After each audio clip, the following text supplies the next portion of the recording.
Hello friends, welcome to our channel Trihan's vlog. আজকের নতুন ভিডিওতে আপনাদের সকলকে স্বাগত জানাই।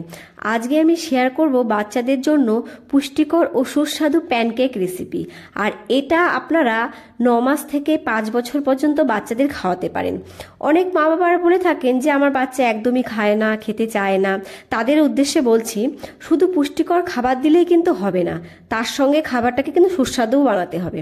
যাই হোক, আমার এই প্যানকেক বানাতে কিন্তু খুব একটা সময় লাগে না, আর খুব কম উপকরণেই কিন্তু তৈরি হয়ে যাবে এই প্যানকেকটি।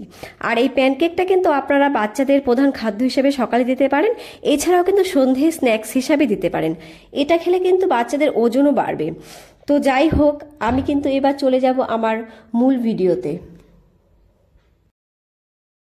তো এই রেসিপির জন্য আমি এখানে নিয়ে নিয়েছি একটা ডিম আর মিষ্টি আলু। আমি এবারে মিষ্টি আলুটাকে ভালো করে খোসা ছাড়িয়ে ধুয়ে নেব।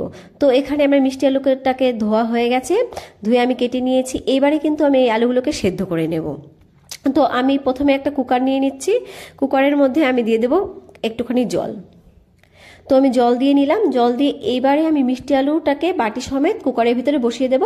দিয়ে আমি কুকারের ঢাকনা আটকে আলুগুলোকে সেদ্ধ করে নিয়ে ফিরে আসছি।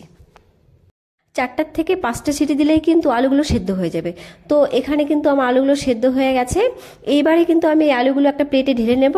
ঢেলে নিয়ে একটা কাঁটা চামচের সাহায্যে ভালো করে আমি ম্যাশ করে নেব।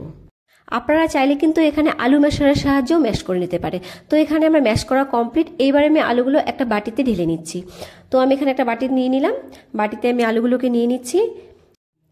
আলুগুলোকে নিয়ে আমি এখানে অ্যাড করে দেবো আমার ডিমটা। তো আমি এখানে ডিমটা ঢেলে নিচ্ছি।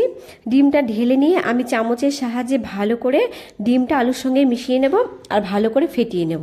আমি যত বেশি ফেটাবো আমার প্যানকেকটা কিন্তু তত বেশি ফুলবে আর প্যানকেকটা কিন্তু নরম হবে। আর মিষ্টি আলুতে রয়েছে কিন্তু প্রচুর পরিমাণে ভিটামিন, অ্যান্টিঅক্সিডেন্ট, রয়েছে ক্যালসিয়াম, আয়রন। আর আয়রন কিন্তু বাচ্চাদের অ্যানিমিয়া প্রতিরোধ করতে সাহায্য করবে। বাচ্চার বয়স যদি 1 বছরের বেশি হয় তাহলে কিন্তু আপনারা এখানে অল্প নুন, অল্প গোলমরিচ গুঁড়ো আর অল্প দারুচিনি গুঁড়ো দিতে পারেন। অনেক সময় কিন্তু অনেক বাচ্চারা ডিমের গন্ধ পেলে খেতে চায় না, সেক্ষেত্রে আর দারুচিনি গুঁড়ো দিলেও কিন্তু এই ডিমের গন্ধটা অনেকটাই কেটে যায়। তো এখানে কিন্তু প্রায় ফেটানো আমার কমপ্লিট হয়ে গেছে। এইবারে কিন্তু এখানে আমি মেশাবো আরও একটা ইনগ্রিডিয়েন্টস। আর দেখুন, এইভাবে ফেটানোর ফলে কিন্তু ডিমটা অনেকটাই ফুলে গেছে। আর আপনারা চাইলে কিন্তু এখানে একটা ছোট্ট হ্যান্ড ব্লেন্ডার দিয়েও এভাবে ফেটাতে পারেন। এইবারে আমি এখানে অ্যাড করব অল্প খেজুরের সিরাপ। এটা অ্যাডিশনাল, আপনারা চাইলে নাও দিতে পারেন। আর আপনার বাচ্চারা যদি মিষ্টি খেতে পছন্দ করে তাহলেই দেবেন। আর বাচ্চার বয়স 1 বছর হলে একটু গুঁড়ো ব্যবহার করতে পারেন। এইবারে আমি চলে যাব আমার মূল রেসিপিতে। প্রথমে আমি একটা প্যান গরম করে নিলাম। এবার এখানে দিয়ে দেবো অল্প পরিমাণে ঘি। আপনারা চাইলে এখানে সাদা তেল, অলিভ অয়েল বা বাটারও ব্যবহার করতে পারেন। এবার ঘি দিয়ে আমি একটা ব্রাশের সাহায্যে ভালো করে প্যানের মধ্যে তেলটাকে এইভাবে মাখিয়ে নেব। আপনারা চাইলে কিন্তু একটা পরিষ্কার সুতির ন্যাকড়ার সাহায্যে এইভাবে তেলটা ছড়িয়ে দিতে পারেন। এবারে আমার ছড়ানো কমপ্লিট হয়ে গেছে। এবার আমি একটা চামচের সাহায্যে এই ব্যাটারটিকে এইভাবে ছোট ছোট শেপ দেব। আপনারা চাইলে কিন্তু বড় রুটির আকারেও দিতে পারেন। তো এখানে আমার দেওয়া কমপ্লিট। এবার ঢেকে দেব। ঢেকে গ্যাসের ফ্লেমটাকে লোতে রেখে 5 মিনিটের জন্য আমি একটু স্টিম দিয়ে নেব। তো ফিরে আসলাম 5 মিনিট পর। তো 5 মিনিট পর আপনারা দেখুন এখানে কেকের ওপরে কিন্তু ছোট ছোট বাবলস বেরিয়েছে, তার মানে আমার নিচের পাশটা হয়ে গেছে। এবারে আমি কিন্তু চামচের সাহায্যে সবগুলো প্যানকেককে এভাবে উল্টে দেব। উল্টে দিয়ে কিন্তু আমি আবার ঢাকনা লাগিয়ে দেবো। আর গ্যাসের ফ্লেমটা কিন্তু আমি লোতেই রাখবো, রেখে আবার ঢাকনা দিয়ে 5 মিনিটের জন্য স্টিম করে নেব। তো আমি আবার ঢাকনা দিয়ে দিলাম। এবার আমি ফিরে আসছি 5 মিনিট পর। তো 5 মিনিট পর ফিরে আসলাম। এবার আপনাদের আমি দেখাচ্ছি। দেখুন প্যানকেকটা কিন্তু রেডি। তো আমার সবগুলোই আমি দেখিয়ে দিচ্ছি। এইবারে কিন্তু আমার প্যানকেকটা রেডি হয়ে গেছে। আমি এবার একটা প্লেটে নামিয়ে নিচ্ছি। আর আমি কিন্তু অল্প খেজুরের সিরাপ এই প্যানকেকের সঙ্গে সাজানোর জন্য নিয়ে নিয়েছি। প্যানকেকগুলো কিন্তু খুবই নরম হয়েছে।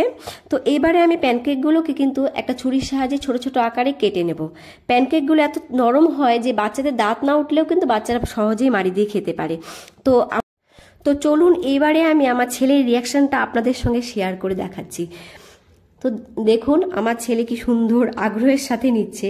নিজে নিজে কিন্তু খুব বেশি একটা খেতে পারে না, বেশিরভাগটাই নষ্ট করে। তবে বাচ্চাদের যদি আমরা এভাবে খেতে দিই, বাচ্চারা কিন্তু খুব খুশি হয় আর খাবারের প্রতি আগ্রহ হয়। আপনারাও কিন্তু বাচ্চাদের এইভাবে নিজের হাতে খেতে দেবেন। বাচ্চারা নষ্ট করবে, ফেলবে, বাট বাকিটা আপনারা ভালো করে খাইয়ে দেবেন।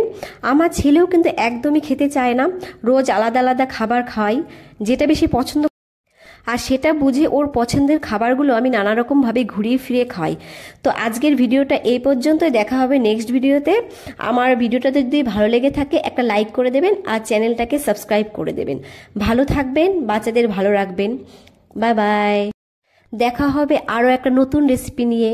আজকের জন্য বাই।